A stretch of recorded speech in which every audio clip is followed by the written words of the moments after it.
भगवान गौतम बुद्ध ने अपने उपदेशों में मौन, चुप रहने और ध्यान का महत्व बताया है। उन्होंने कई ऐसी जगहों और स्थितियों में मौन को अपनाने की सलाह दी है जहां शब्द अनावश्यक या हानिकारक हो सकते हैं। यहाँ 10 जगहें या परिस्थितियां दी गई हैं जहां हमें चुप रहने की सलाह दी गई है। 1. जहां क्रोध हावी हो। अगर कोई व्यक्ति गुस्से में है तो जवाब देने के बजाय चुप रहना बेहतर है। इससे स्थिति को शांत किया जा सकता है। 2. जहां झूठ बोलने की संभावना हो। जब सत्य कहने की परिस्थिति न हो तो मौन रहना झूठ बोलने से बेहतर है। 3. जहां विवाद हो रहा हो। विवाद में बोलने से समस्या और बढ़ सकती है। बुद्ध ने सिखाया कि मौन रहकर शांति बनाए रखें। 4. जहां दूसरों की आलोचना हो रही हो। दूसरों की निंदा या बुराई में भाग लेने के बजाय चुप रहना श्रेष्ठ है। 5. जहां ज्ञान का अभाव हो। अगर किसी विषय का पूर्ण ज्ञान न हो तो बोलने से बचें।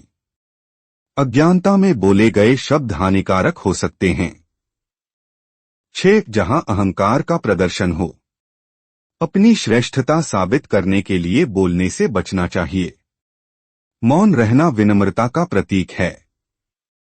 7. जहां कोई सीखने की स्थिति हो। सुनने और सीखने के समय मौन रहना आवश्यक है। इससे ज्ञान की प्राप्ति होती है। 8. जहां बातों का कोई लाभ न हो। यदि बोलने से कोई सकारात्मक परिणाम नहीं निकल रहा हो तो चुप रहना बेहतर है। 9. जहां अपशब्द कहे जा रहे हों। अगर वातावरण में गाली गलौज या नकारात्मकता हो तो मौन रहकर अपना संयम बनाए रखें। 10. जहां ध्यान और आत्मनिरीक्षण का समय हो। ध्यान और आत्मचिंतन के दौरान चुप रहकर अपने भीतर झांकना चाहिए। इससे मानसिक शांति मिलती है। गौतम बुद्ध का उपदेश। मौन सबसे बड़ा ज्ञान है। जब बोलने की आवश्यकता न हो तो चुप रहना आत्मा की शांति का सबसे सरल उपाय है। गौतम बुद्ध के अनुसार मौन का पालन केवल बाहरी शांति के लिए नहीं है, बल्कि यह आत्म परिवर्तन और आत्मजागरूकता का साधन भी है। मौन से व्यक्ति अपने भीतर की आवाज सुन सकता है और आत्मा की गहराई में उतर सकता है। मौन के लाभ। 1. आत्मनियंत्रण। मौन रहने से व्यक्ति क्रोध, ईर्ष्या और आवेश जैसे भावनाओं को नियंत्रित कर सकता है। 2. सुनने की क्षमता। मौन से दूसरों को बेहतर तरीके से सुनने और समझने का अवसर मिलता है। इससे संबंध मजबूत होते हैं। 3. मन की शांति। अनावश्यक बातों से बचकर व्यक्ति मानसिक तनाव और अशांति से मुक्त हो सकता है। 4. विवेक का विकास। बोलने से पहले विचार करने की आदत विकसित होती है, जिससे विवेकशीलता बढ़ती है। मौन का अभ्यास कैसे करें? 1. दैनिक ध्यान। रोज कुछ समय के लिए ध्यान करें और अपने विचारों को शांत करने का अभ्यास करें। 2. संयमित संवाद। केवल आवश्यक बातें ही बोलें। अनावश्यक वाद विवाद से बचें। 3. सुनने का अभ्यास। बातचीत में अधिक सुनने का प्रयास करें। यह आपके ज्ञान और सहानुभूति को बढ़ाता है। 4. साप्ताहिक मौन दिवस। सप्ताह में एक दिन कुछ घंटों के लिए मौन रहने का अभ्यास करें। यह मानसिक शुद्धि का माध्यम बनता है। गौतम बुद्ध का यह उपदेश आज भी प्रासंगिक है। मौन को अपनाकर व्यक्ति न केवल खुद के जीवन को बेहतर बना सकता है, बल्कि समाज में शांति और सामंजस्य स्थापित करने में योगदान भी दे सकता है।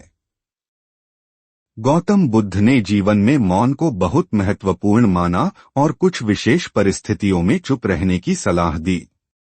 उन्होंने ऐसा इसलिए कहा क्योंकि 1. क्रोध को शांत करने के लिए। जब कोई व्यक्ति गुस्से में होता है तो तर्क करने या जवाब देने से स्थिति और बिगड़ सकती है।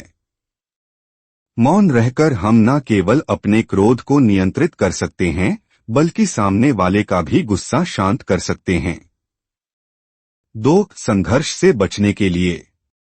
विवाद या बहस के समय बोले गए शब्द अक्सर स्थिति को और अधिक जटिल बना देते हैं। चुप रहना संघर्ष को टालने और शांति बनाए रखने का एक तरीका है। 3. अहंकार से बचने के लिए। बार बार बोलने से व्यक्ति में अहंकार और दिखावे की प्रवृत्ति आ सकती है। मौन विनम्रता का प्रतीक है जो अहंकार को खत्म करता है। 4. सत्य की रक्षा के लिए। जब किसी विषय पर पूर्ण जानकारी न हो तो अज्ञान में बोले गए शब्द झूठ का रूप ले सकते हैं।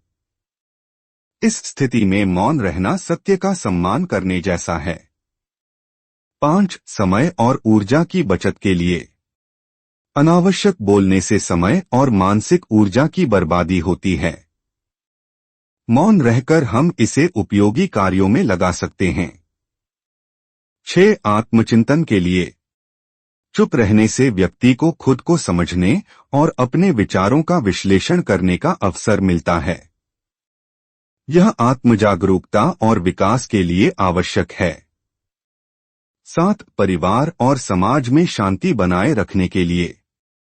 आलोचना, निंदा और अपशब्दों में भाग लेने से समाज में अशांति फैलती है। मौन से हम दूसरों को भी शांतिपूर्ण जीवन जीने के लिए प्रेरित कर सकते हैं। 8. अनावश्यक विवाद से बचने के लिए। हर बात का उत्तर देना आवश्यक नहीं होता। कुछ स्थितियों में चुप रहना ही सबसे बेहतर प्रतिक्रिया होती है। बुद्ध का उद्देश्य। गौतम बुद्ध ने यह सब इसलिए कहा क्योंकि उनका मानना था कि शब्दों की शक्ति बहुत अधिक होती है। बोले गए शब्द किसी का भला भी कर सकते हैं और हानि भी। इसलिए सही समय पर सही शब्दों का प्रयोग ही बुद्धिमानी है, और जहां ऐसा न हो सके वहां मौन सबसे अच्छा विकल्प है। उनकी ये शिक्षाएं आज भी जीवन में शांति, संतुलन और विवेक लाने का मार्ग दिखाती हैं। गौतम बुद्ध का मौन पर जोर देना केवल बाहरी शांति के लिए नहीं था, बल्कि यह गहरे आंतरिक विकास और आत्मज्ञान के लिए था। उन्होंने मौन को एक साधन माना जो व्यक्ति को अपने भीतर झांकने, अपने विचारों और भावनाओं को समझने और मन के शुद्धिकरण में मदद करता है। गौतम बुद्ध ने ऐसा क्यों कहा? 1. मौन में शक्ति होती है। बुद्ध का मानना था कि मौन व्यक्ति को संयम और धैर्य सिखाता है। जब हम किसी विवाद, क्रोध या उत्तेजना में चुप रहते हैं तो हम न केवल स्थिति को नियंत्रित करते हैं बल्कि खुद को भी सुधारते हैं। 2. मन को स्थिर करने के लिए। जब हम अधिक बोलते हैं तो हमारा ध्यान बाहरी चीजों पर केंद्रित रहता है। मौन रहकर हम अपने मन को स्थिर और शांत बना सकते हैं। यह ध्यान और आत्मचिंतन के लिए आवश्यक है। 3. अहिंसा के पालन के लिए। बोले गए शब्दों से भी हिंसा हो सकती है।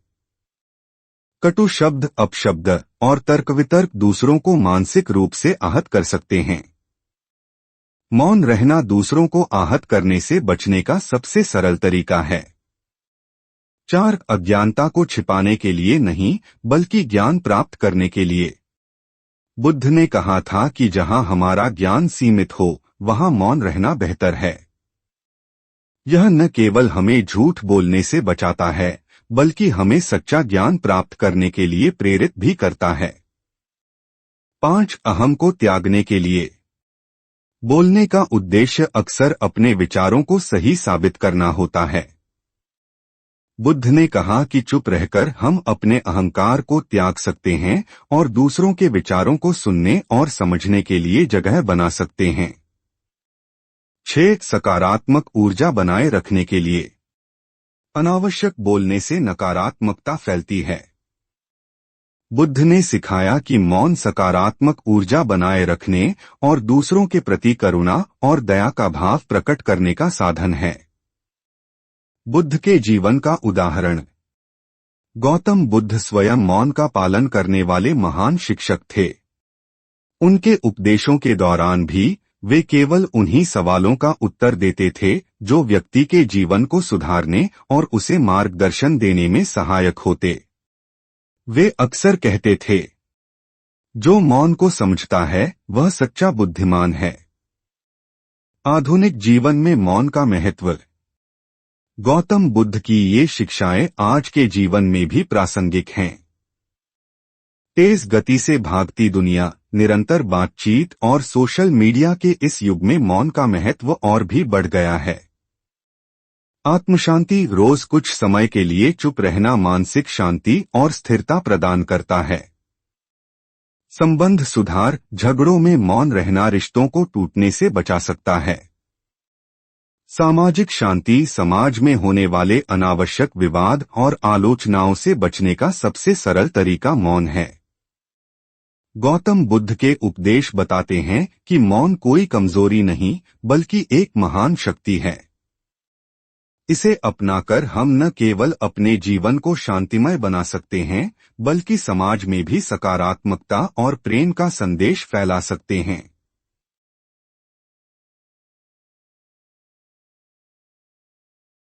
गौतम बुद्ध ने जीवन के हर पहलू में संतुलन और शांति का महत्व बताया।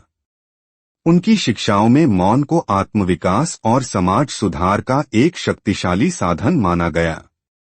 उन्होंने यह स्पष्ट किया कि जब हम सही समय पर चुप रहना सीखते हैं तो यह न केवल हमारे भीतर शांति लाता है बल्कि हमारे आसपास के वातावरण को भी सकारात्मक बनाता है।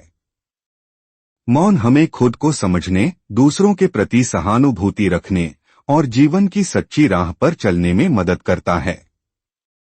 बुद्ध ने कहा था, मौन से बड़ा कोई उत्तर नहीं है और ध्यान से बड़ी कोई साधना नहीं है। आज के समय में बुद्ध की यह सीख हमें सिखाती है कि हर स्थिति में बोलने की आवश्यकता नहीं होती। कुछ बातें शब्दों से बेहतर मौन के माध्यम से समझाई जा सकती हैं। इस प्रकार उनका यह उपदेश केवल प्राचीन समय के लिए नहीं बल्कि हर युग के लिए मूल्यवान है। निष्कर्ष। गौतम बुद्ध की मौन की यह शिक्षा हमें सिखाती है कि जीवन में शांति और संतुलन पाने के लिए हमें कब बोलना है और कब चुप रहना है। मौन को अपनाकर हम अपने भीतर शांति और बाहर एकता स्थापित कर सकते हैं। यही बुद्ध के मार्ग पर चलने का सार है।